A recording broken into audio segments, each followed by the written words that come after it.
लड़ाई असल में संविधान की है जी। और संविधान बचाने की है। संविधान की जो मूल आत्मा होती है, जिसको संविधान का मौलिक अधिकार कहा जाता है, संविधान के मौलिक अधिकार होते हैं समता का अधिकार, स्वतंत्रता का अधिकार, शोषण के विरुद्ध अधिकार, शिक्षा का अधिकार। नमस्कार, आप देख रहे हो सिटी न्यूज़ और आपके साथ मैं हूं नीति शर्मा। दर्शकों, इस वक्त मैं नगीना लोकसभा के शेरकोट में मौजूद हूं। जी हाँ, ये शेरकोट नगीना लोकसभा के अंतर्गत आता है। तो आप सभी को पता है, हम जन जन की राय पूछने के लिए कि क्या चल रहा है आपके क्षेत्र में, किस तरीके का माहौल बन रहा है, उसको लेकर हम सभी जगह घूम रहे हैं। जहाँ ज़्यादा से ज़्यादा कवर हम करने की कोशिश कर रहे हैं। तो यहाँ पर आए थे, यहाँ पर एक माहौल था, आराम से बैठकर बातचीत चल रही थी। तो हमने उनसे पूछा कि आप किसे सपोर्ट करोगे, क्या चुनाव को लेकर आपकी क्या राय है। तो आपको पता ही है, कैमरा माइक और मैं हूं तो सब अपनी राय देने जरूर आ जाते हैं। तो इस वक्त हम इन्हीं से पता करेंगे कि आगामी लोकसभा को लेकर इनकी क्या राय है, किसे ये सपोर्ट करेंगे और आज की स्थिति को देखकर क्या चल रहा है इनके दिमाग में, इनके क्षेत्र में। आप यही के रहने वाले हैं? जी, मैं नगीना लोकसभा आता नगीना है। लोकसभा के हैं। मैं हिलाल अहमद एडवोकेट, अच्छा। पूर्व नगर अध्यक्ष शेरकोट और इन प्रेजेंट जिला उपाध्यक्ष माइनॉरिटी सेल में। अच्छा, आपने तो पूरा बायोडाटा दे दिया। चलिए, अच्छा ये पूछते हैं, क्या क्षेत्र में क्या चल रहा है, किसे सपोर्ट करेंगे और ज़मीनी स्तर पर जिस तरीके की विकास की बात की जा रही है, क्या वो विकास ज़मीनी स्तर पर हो रहा है? जी देखिए, मैं बताना चाहता हूं कि इंडिया गठबंधन, जिसमें माननीय राहुल गांधी जी और माननीय अखिलेश यादव जी और आम आदमी पार्टी से, ये तीनों लोग जो हैं यहाँ पर एक संघर्ष कर रहे हैं। यूपी के अंदर इनका गठबंधन है। और जैसा कि मैं कहना चाहता हूँ इन शॉर्ट एक बात पहले, कि लड़ाई असल में संविधान की है जी। और संविधान बचाने की है। संविधान की जो मूल आत्मा होती है, जिसको संविधान का मौलिक अधिकार कहा जाता है, संविधान के मौलिक अधिकार होते हैं समता का अधिकार, स्वतंत्रता का अधिकार, शोषण के विरुद्ध अधिकार, शिक्षा का अधिकार और धार्मिक स्वतंत्रता का अधिकार। तो ये मौलिक अधिकार कुछ होते हैं संविधान के, और इनसे सभी भली भांति परिचित हैं। लेकिन आज के इस परिप्रेक्ष्य में जो देख रहे हैं हम लोग, वो ऐसा लग रहा है कि इन सारे अधिकारों का हनन हो रहा है। और संविधान के इन्हीं अधिकारों की रक्षा के लिए इंडिया गठबंधन पूरी मजबूती के साथ और पूरी एफर्ट के साथ जो है लड़ रहा है। और पब्लिक पूरा मन बना के रखे है इस बार के पूरी तरह से, हर तरह से जो है वोट सपोर्ट जनता करने के लिए तैयार है इंडिया गठबंधन के लिए। मतलब आपका मतलब है जनता ने निर्णय कर लिया है, एक मन बना लिया है। अच्छा, ज़मीनी स्तर की अगर बात की जाए तो आप कह रहे हैं राहुल गांधी, समाजवादी पार्टी और आम आदमी पार्टी पूरी जोड़ के साथ, पूरी मजबूती के साथ ज़मीनी स्तर पर उतर चुकी है, जनता के बीच जा रही है। सेम अगर उसी तरफ देखें तो सरकार यानी बीजेपी सरकार भी अपने पूरे एक आरएलडी के साथ, अगर यहाँ पे बात की जाए, वैसे उन्होंने कई गठबंधन किए हैं, आरएलडी के साथ यहाँ पर भी उतर चुकी है और कहीं ना कहीं जनता भी उन्हें सपोर्ट कर रही है। ठीक है, जितना हम क्षेत्र में घूम रहे हैं उन्हें भी सपोर्ट कर रही है, कह रही है कि विकास हो रहा है और हमारे लिए हो रहा है, हमें तो दिख रहा है विकास हो रहा है। तो हम हर किसी से राय पूछ रहे हैं, क्या सच में विकास हो रहा है? नहीं, बिल्कुल आपने जैसा बताया कि इस टाइम में जो है एक दूसरा पक्ष जो एनडीए है, वो भी अपनी पूरी तैयारी के साथ है और उनके भी जो है वादे हैं और उनकी भी प्रतिज्ञाएं हैं जो वो जनता से ले रहे हैं कि ये हमारी प्रतिज्ञा है, ये हमारे वादे हैं और हमारी गारंटी है। लेकिन पूरे देश ने देखा है इन पिछले 10 सालों में कि जनता को कितनी गारंटियां मिली हैं और कितने वादे जो हैं सरकार ने पूरे किए हैं। तो ऐसा नहीं है, उनके वादे जो हैं सिर्फ वादे होते हैं और उसमें मिलता कुछ नहीं है।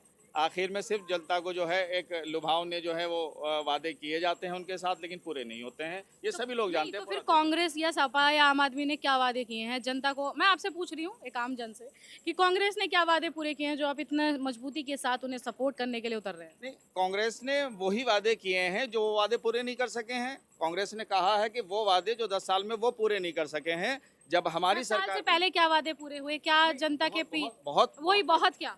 नहीं, बहुत वादे पूरे हुए हैं। देश के अंदर एक भाईचारे का माहौल था। सबसे पहले तो अब बात नहीं है भाईचारे का माहौल? ये अब इतना देखने को नहीं मिलता है। देखिए, बात वो नहीं है। कहने का मतलब ये है कि एक भाईचारा जो लोगों के अंदर उस टाइम में देखने को मिलता है, वो आज जो है कम है। और एक जो सांप्रदायिक माहौल जो है, आप देखते हैं कि कहीं भी बन जाता है, कहीं भी इस तरह के मामले हो जाते हैं। तो वो मुझे लगता है कि पहले नहीं था।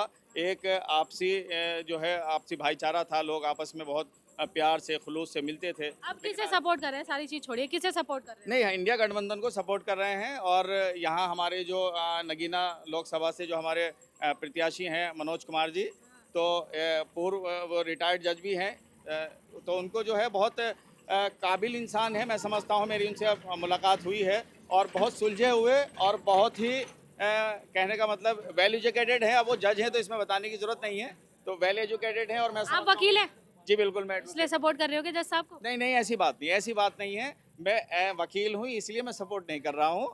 मैं इसलिए सपोर्ट कर रहा हूँ कि वो एक अच्छे इंसान हैं और मैं समझता हूँ कि वो जब संसद में खड़े होकर जनता के लिए आवाज़ उठाएंगे तो पूरे मुद्दों के साथ उठाएंगे और बेहतर आवाज़ अच्छा, चंद्रशेखर और बीजेपी की बात तो आपने खैर बता ही दी।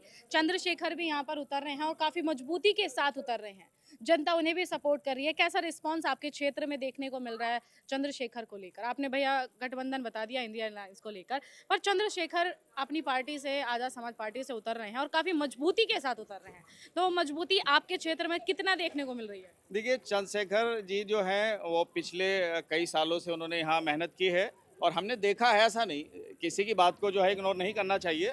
पूरी ईमानदारी से मैं बात कह रहा हूँ कि चंद्रशेखर जी ने भी यहाँ काफ़ी दिनों से, काफ़ी सालों से संघर्ष किया है, मेहनत की है। लेकिन देखिए, यहाँ जो है कंडीशन आज जो देश चाहता है, जो राज्य चाहता है, तो वो चाहता है एक मजबूत गठबंधन। उनके पास वो मजबूत जो है संगठन या गठबंधन नहीं है चंद्रशेखर जी के पास। वो एक सीट पे लड़ेंगे लेकिन एक सीट से कुछ नहीं होता है। हमें एक मजबूत आधार चाहिए है देश के लिए भी और अपने प्रदेश के लिए भी, और वो सिर्फ और सिर्फ इंडिया गठबंधन दे सकता है, इसके अलावा नहीं। इसलिए हमारा कहना सिर्फ ये है कि पूरी जो है फट के साथ, अब पूरी मेहनत के साथ इंडिया गठबंधन को ही जिताने का जो है यहाँ पे लोग काम करें और उसी को वोट देने का काम करें। आपकी क्या राय है आगामी लोकसभा को लेकर? सबसे पहले सवाल से सहमत है? दीदी, सबसे पहले तो मैं आपको बहुत धन्यवाद देना चाहता हूँ कि आप जहाँ भी जाते हैं एक सच्चाई को दिखाने का काम करते हैं। आप जैसे आपके चैनल के माध्यम से मैं बताना चाहता हूँ, मैं समाजवादी पार्टी का एक अदना सा सिपाही हूँ। अच्छा, फिर तो कार्यकर्ता, फिर तो आप उन्हें सपोर्ट करेंगे? नहीं, देखिए, बात कार्यकर्ता की नहीं है, हम एक सच्चाई के साथ हैं। समाजवादी पार्टी ने, देखिए, 2012 से लेकर के, मैडम, 2012 से लेकर के 2017 तक भारतीय जनता पार्टी ने सिर्फ उत्तर प्रदेश में ही नहीं, बहुत सी जगह पे हिंदू मुसलमान को लड़ाने का काम किया। और 2014 से अभी तक जितना जहर भारतीय जनता पार्टी ने हमारे हिंदू मुस्लिम भाइयों के बीच घोलने का काम किया है, इसे नज़रअंदाज नहीं कर सकते। और देखिए, जब तक बात रही राष्ट्रीय अध्यक्ष श्री अखिलेश यादव जी की, 5 साल जितना कार्य उन्होंने किया है शायद ही कोई लीडर कर सके। अब ये युवा हैं दोनों, राहुल गांधी जी और सपा के अध्यक्ष श्री अखिलेश यादव जी। ये देखिए, आम आदमी पार्टी, देखिए, भारतीय जनता पार्टी का क्या है, जो आवाज़ उठाने का काम करते हैं उसे ही दबाने का काम किया जाता है, या तो जेल में डालने का काम किया जाता है या मरवाने का काम किया जाता है। तो देखिए, जो आज स्थिति है वो बहुत गंभीर है। देखिए, जितना बच्चों के साथ रेप हुए हैं, आप लिस्ट उठा करके देख लीजिए कि टोटल बीजेपी सरकार में हुए हैं। ये सिर्फ, अच्छा चलिए, अभी आपने एक बात करी, मैं आपकी बात काटती हूँ और एक चीज़ और सवाल करती हूँ। एक अभी आपने 4 से 5 दिन पहले बदायूं का केस सुना होगा, सुना? वो मैं इसलिए हट के बात कर रही हूँ। देखिए, सुनिए, जो आपकी क्या राय है उसको लेकर? गलत क्या है, गलत क्या है? बिल्कुल गलत क्या है। और मैं तो कहता हूँ, मैं जो वहाँ के एसएसपी हैं, मैं उनसे भी अनुरोध करता हूँ कि उसे फांसी की सजा दी जाए। क्या दिक्कत है उसमें? जिसने गलत किया है उसके साथ वो तो हो गया, एनकाउंटर तो हुआ है ना, तो अच्छा, मारा गया, अच्छा है, कौन मना करता है। लेकिन सच्चाई कहीं ना कहीं, जो भारतीय जनता पार्टी के लोग बलात्कार करते हैं, मारने का काम करते हैं, गौ कसी पर मारने का काम करते हैं, बिना वजह बना देते हैं, बिना वजह, कहीं कुछ नहीं होता है। लेकिन कहीं ना कहीं भारतीय जनता पार्टी के जो लोग हैं, जब वो गलत करते हैं उन्हें सजा क्यों नहीं मिलती है? क्यों नहीं मिलती? ये कुछ नहीं है। देखिए, ये जो गठबंधन है बहुत मजबूत है। और मैं आपके चैनल के माध्यम से पूरे उत्तर प्रदेश से ही नहीं बल्कि पूरे हिंदुस्तान की जनता से अपील करता हूं कि आप गठबंधन का साथ दें, गठबंधन को वोट करें, ताकि आने वाले टाइम में जो बेरोजगार हैं उन्हें रोजगारी मिल सके, जो छात्र और छात्राएं हैं उन्हें नौकरी। चंद्रशेखर को लेकर क्या राय है आपकी? भाई पूरी मजबूती के साथ उतर रहे हैं, युवा उनको काफी सपोर्ट कर रहे हैं, आप भी युवा हैं, किस तरीके का सपोर्ट कर रहे हैं फिर उन्हें? देखिए, चंद्रशेखर आज़ाद जी हमारे एक बड़े भाई की तरह हैं। उन्होंने काफ़ी संघर्ष किया है और वो कहीं ना कहीं सच्चाई के साथ खड़े रहते हैं, ठीक है। लेकिन बात क्या है, देखिए, एक सीट से कुछ नहीं होने वाला। बात रही बीजेपी को हराने की, तो वो सिर्फ और सिर्फ गठबंधन हरा सकता है, ना कि एक सीट। वो तो एक आप सीट बोल रहे हैं सच्चाई के साथ वो खड़े हो रहे हैं, तो नगीना से तो जिताई, गठबंधन में तो नगीना नहीं- से तो जिताई दो फिर। गठबंधन में तो नहीं है ना। हमारे जो देखिए, जो हमारे मनोज कुमार जी को राष्ट्रीय अध्यक्ष जी ने टिकट दे करके हमारे बीच भेजने का काम किया है, तो वो जो मनोज कुमार जी हैं वो ऐसे पद से इस्तीफा दे करके आए हैं जहां एक बटन दबा करके सजा और इंसाफ देने का काम किया जाता था। वो आज लगता है मुझे कि वहां से यहाँ तक जो आए हैं हमारे बीच, वो हमारे लिए एक इस्तीफा दे करके हमारे बीच पहुंचने का काम किया। तो ये हम सब की जिम्मेदारी बनती है कि उन्हें पूरे उत्तर प्रदेश में 80 की 80 सीटों पर सबसे ज्यादा वोट अच्छा, देकर मनोज कुमार जो हैं आपके इंडिया गठबंधन के कैंडिडेट, वो तो बाहर से आए हैं, तो यहाँ पे आके क्या ही विकास करेंगे? देखिए, वो मिलेंगे भी नहीं आपको। क्यों सपोर्ट नहीं क्यों कर रहे हो? क्यों सपोर्ट नहीं मिलेंगे? वो मिलते, सब कहते हैं बाहर की जनता। ऐसा नहीं, चंद्रशेखर आजाद जी कहाँ से आए हैं? मैडम मोदी जी वहाँ से मिलने आएंगे भैया?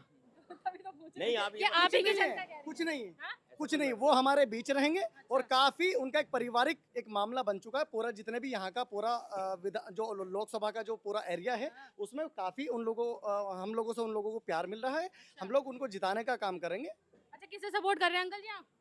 बात ये है मैडम कि हम माहौल जो है ना पहला जैसा लाना चाह रहे हैं। पहले जैसा। आप थोड़ा करीब आ जाइए, इधर आ जाइए, मतलब उधर गाड़ियाँ निकल रही है। पहले अब जैसा माहौल पहले जैसा माहौल अब नहीं है। इतना भी नहीं है। इतना आप नहीं भी देख रहे हो, आप भी तो हिंदुस्तानी हो। है। सही बात है, मैं तो हूँ हिंदुस्तानी। तो आप देख रहे हो कितना माहौल बन गया, कितना बढ़िया बन गया। आप तो खुद जानते हो। पहली बात तो है कि हम गठबंधन को उठाया है हमने, इंशाल्लाह हम उसे ही वोट देंगे, उसे ही सपोर्ट करेंगे। चलिए, धन्यवाद आपकी। और दोस्तों, यहाँ जितने भी हमने, कुछ युवा भी हमारे साथ जुड़े, कुछ बुजुर्ग भी जुड़े, उनसे जितनी चीज़ कंफर्म करी, अभी और क्षेत्र में और जगह भी जाते हैं नगीना लोकसभा के अंतर्गत, जितना भी एरिया पड़ता है, जितनी ज़्यादा जगह हम जा सकते हैं वहाँ सभी से पूछेंगे कि आखिर किसे सपोर्ट करें। तो बने रहिएगा आप हमारे साथ, इस वीडियो को शेयर कर दीजिएगा।